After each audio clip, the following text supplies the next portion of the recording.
Bismillahirrahmanirrahim. So kita tengok dua soalan KSSM tahun 2022 dan 2023 berkaitan dengan polimer. Okey. So nombor 7, jadual 3 menunjukkan 3 jenis polimer dan kegunaannya dalam kehidupan seharian. Okey, ingat lagi tak? Beg plastik pembungkus ni siapa? Ingat lagi tak? Politina kan?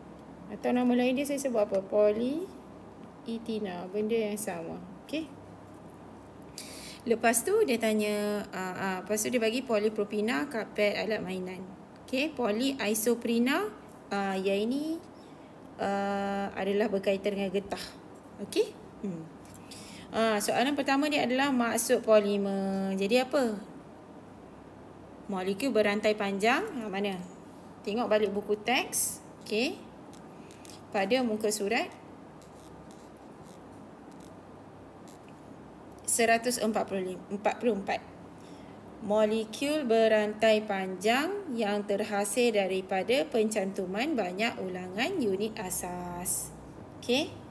Which kita juga telah tulis di dalam notanya di sini. Okay, ni So saya akan copy paste je. Saya dah tulis pun. Soalan 2016 pun ada soalan ni. Okay. So kita copy dan letak di sini. Okay. Kalau macam saya copy, awak mesti apalah tulis semula lah kan. Ni definisi dia. Molekul berantai panjang yang terhasil daripada pencantuman banyak ulangan unit asas. Perkataan unit asas tu kalau you gantikan dengan monomer pun tak ada masalah. Okay. Okay, lepas tu dia suruh kenal pasti polimer Y, which kita dah kenal pasti tadi. Polyetina atau polyetina. Okay, dia kata tunjukkan bagaimana polipropina dihasilkan daripada monomernya dalam tindak balas pempolimeran.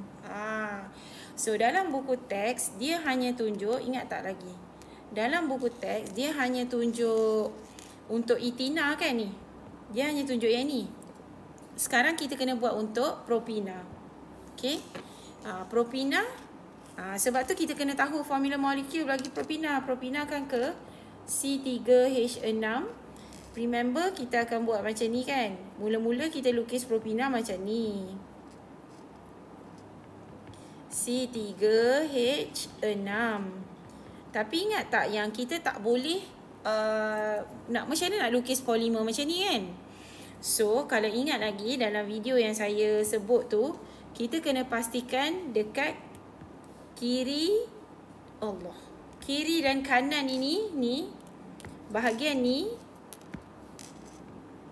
dengan bahagian ni dah tak ada kat kiri dengan kanan. Dia hanya ada atas dan bawah sahaja. Kena jadikan huruf H. Jadi macam mana? So, saya akan buat macam ni lah. Okay. H kat atas ni, H kat atas ni. Kat sebelah sini H, yang ini CH3. Okay.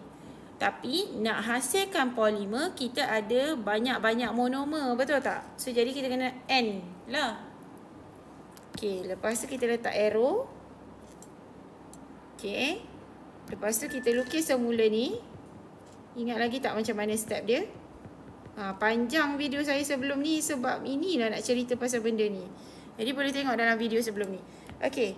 So kita tak mungkin lukis benda yang sama kan. Kita buang salah satu ikatan ganda 2. Kita letak long arm. Kita letak square bracket. Dan kita letak N. Okay. Inilah tindak balas pempolimeran. Okey. Boleh dapat? Okey, pilih polimer yang dikelaskan sebagai elastoma. Pilih polimer yang dikelaskan sebagai elastoma. Ni berdasarkan jadual ni tau. Jangan pergi merewang tempat lain. Okey, so yang mana satu elastoma? Elastoma yang ini. Polyisoprena. Tak ingat dah cikgu. Okey.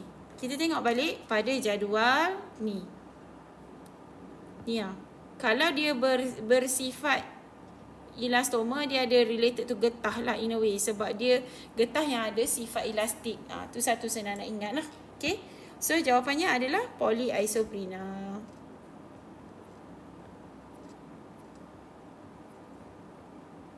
Okay. Soalan tahun berikutnya adalah tahun ini adalah SPM 2023.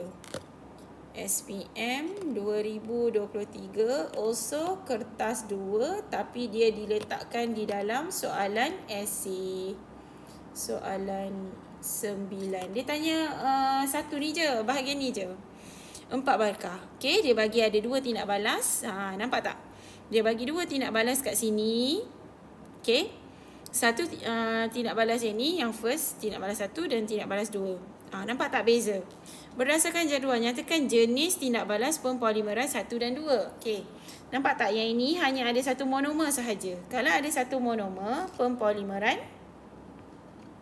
apa? Penambahan. Okey. Yang ni ada 2 monomer dengan 2 kumpulan berfungsi berbeza. So ini adalah polimeran kondensasi. Okey, lepas tu dia suruh bandingkan kedua-dua tindak balas ni. Okey, nampak dah kan? Yang ini ada satu monomer sahaja. Lepas tu dia ada ikatan ganda 2 antara atom karbon. Maksudnya Syria molek dia alkina. Lepas tu dia ada satu hasil tindak balas sahaja, iaitu polimer tu lah. Okey. Tapi kalau pempolimeran kondensasi, dia ada apa? Dia ada 2 jenis monomer berbeza. Lepas tu 2 kumpulan berfungsi berbeza. Lepas tu dia ada dia ada hasil sampingan. Okey, hasil sampingan. Okey. Ini you counting lah, maksudnya that means you ingat lah all these facts. Betul tak? Okey, so kalau you nak tulis dari sudut jawapan, tulis macam ni sahaja. Okey? So tak susah sebenarnya, tapi dia kena ingat lah. Okey, so kalau you selalu baca, kerap ulang-ulang, kerap ajar dekat kawan, insya-Allah you akan ingat. Okey, itu sahaja untuk berkaitan dengan polimer. So selepas ini insya-Allah kita akan masuk 4.2 iaitu getah. Alright, itu sahaja. Sekian, terima kasih. Bye bye.